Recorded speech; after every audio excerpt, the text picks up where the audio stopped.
Ayan, hindi na ako makapaghintay sa falls. Kaya diniretso na natin. Ito na. Ito na.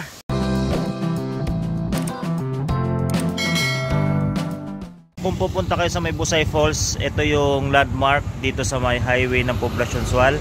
Pupuntahan natin yung Bati-Dapi Community School and then dyan tayo magpapark ng ating motor. Tapos dyan tayo mag-uumpisa maglakad ng around 20 to 30 minutes. So 3.5 km from here dito. Sa gilid nito yung Magic Appliances. Ito yung Bangko Sual. At doon tayo papunta. Yan, doon. So let's go, Paps.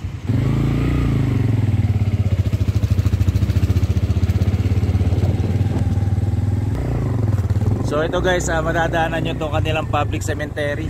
Then kakaliwa tayo. Dito na yung umpisa nung paakyat. Paakyat, pababa, pataas. Ayan o. Alright. Kaya yan. Woo! Sana all makarating dito guys. Welcome Sitio Baito. Ay, yan yung Baito na nakalagay doon. Ay, Baito na nakalagay doon. Ayan, ang daming bantay oh. Ligtas dito, mga ano, guys. Yan yung Kaso. security dito. Okay, ang ganda Ayan. ng kalsada, amigo. Ito. Ito. Ang daming bantay pala dito. Ang daming security. Ang maganda dito kasi maganda yung kalsada. Oh, ito na yung ano. Oo. Ito yung school. School pala to. Nandito na tayo sa Bati-Dapi Community School. From doon sa may highway hanggang dito mga 10 minutes. So ito yung tutumbukin natin, yung Bati-Dapi Community School, Sitio Baito, Poblacion Sual, Pangasinan. So nandito lang yung aming kabayo at ito ang aking hinete, si Pops Idol Romel. Ayan. Ayan yung mga nature lovers katulad ko. So simula rito guys, papunta ron sa may falls. Maglalakad lang kami ng 20 to 30 minutes. So guys, let's go. Mag-uumpisa na kami maglakad ni Pops Idol Romel. Shout out sa mga ka-unders at sa mga kumartes namin dyan. Relax lang kayo dyan, kami muna pupunta. So dito yung daan guys, papunta ron sa may falls. Sige, sundan nyo lang yung video natin. Ang salita rito ay Ilocano, hindi Pangasinan. So ito yung lalakaran natin. Meron ditong hanging bridge. Hindi kayo dyan dadaan.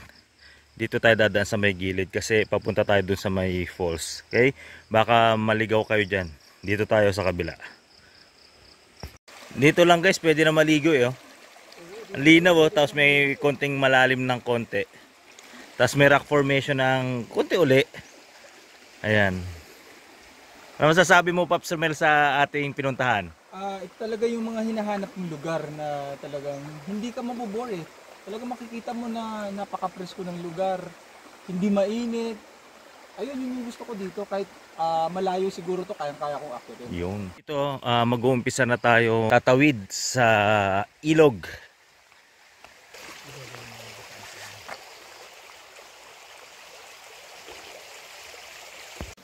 Hindi nga tayo naliligaw guys. So ito talaga ang daan. Ayan o, ang linaw. Ang linaw, Diyos ko.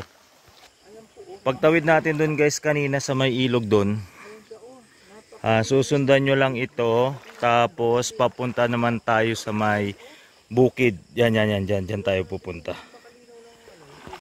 Ngayon naman, sa bukid naman tayo dadaan. After nung maliit na ilog na yan, batis na yan na dinaanan natin, dito naman na tayo sa may bukid. Madadaanan nyo rin itong akasya na ito sa gilid ng ilog or batis. At itong mga kawayan na ito. Pag kayo pupunta rito guys, at wala kayo nakuhang mga tour guide or kasama, sundan nyo lang itong mga bakas ng daan na ito. Mapupuntahan nyo na yun. O kaya habang naglalakad kayo, panoorin nyo itong vlog ko para meron kayong guide. Paano masabi? Sundan nyo lang itong video na ito. Papunta rin naman to sa Busay Falls. At ito rin yung dadaanan ninyo kahit meron kayong guide. So ayan o. Ang tawag dito ay buho o bolo. Itong mga nakatayo na to. Ayan yung sitaw. So ito yung bala, gapangan niya para mas maganda yung kapit pa ataas. Maganda rito guys, pupunta kayo maaga. Okay, bakit maaga? Kasi exercise na, tapos kayo pa ang mauuna sa falls. Para pagdating nyo ron, maligo agad kayo. Pag dumating na yung maraming mga bisita galing sa ibang lugar, pwede na kayong umuwi. Okay? So ito pa rin yung daanan, sundan nyo lang ito para hindi kayo maligaw. Ayan. So ang ganda rito, rock formation na naman. Tapos nalinaw pa rin ang tubig, talaga nakakaakit maligo. Ito pa rin yung dadaanan ninyo, tingnan nyo mabuti para hindi tayo maligaw. Ayan. Oh, rock formation. Ayan, tapos sundan nyo lang ito. Ito yung paakyat. Papunta na naman sa parang bukid. Ayan, diretso lang lakad. Tapos sundan nyo lang itong daang tao rito.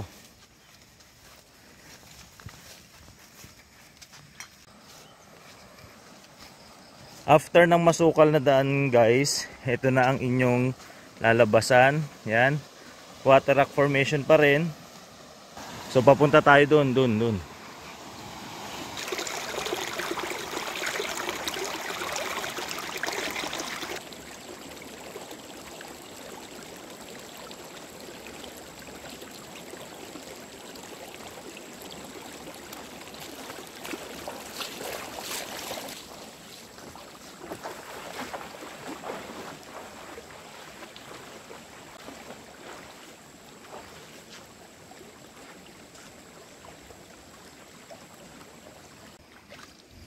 Sundan nyo lang itong gilid na ito, papunta doon.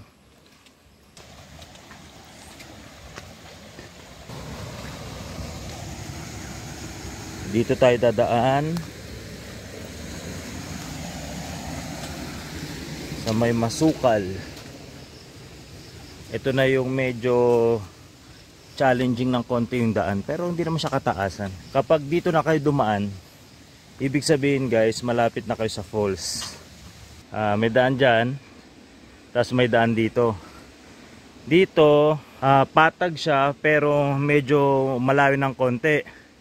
Dito naman challenging ng konti pero mas malapit. Ayan o, kitang kita nyo naman na talagang daanin ito kasi meron siyang trail. Oh, see? Kasi ba naman guys, umakyat ng bundok, ang tsinelas ganyan. Oh, tanggal siya ngayon. Maikli lang naman yan guys. Pagdating dyan, patag na uli yan, bukid na yan. Ito yung daan na may exciting part. Tapos magkakaroon dito ng paway, yung sanga. So dito tayo. Yan. After sa masukal na daan guys, lalabas naman kayo dito sa part na to. Ito yung mga tinatandaan ko na spot dito sa papunta sa Busay Falls. So diretso lang tayo. Malapit na talaga dito yung falls.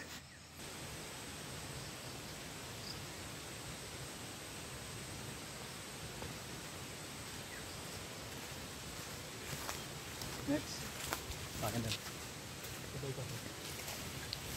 Tago ka dyan sa may bowl para...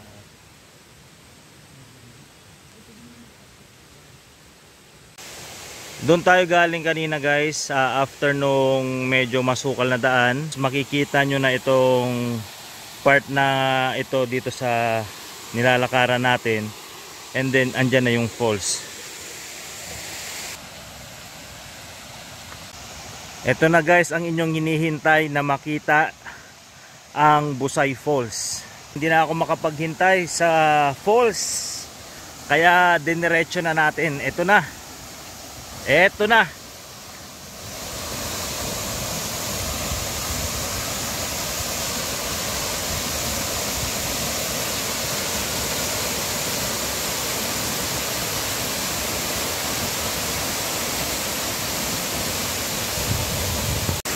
So guys, ito na yung Busay Falls.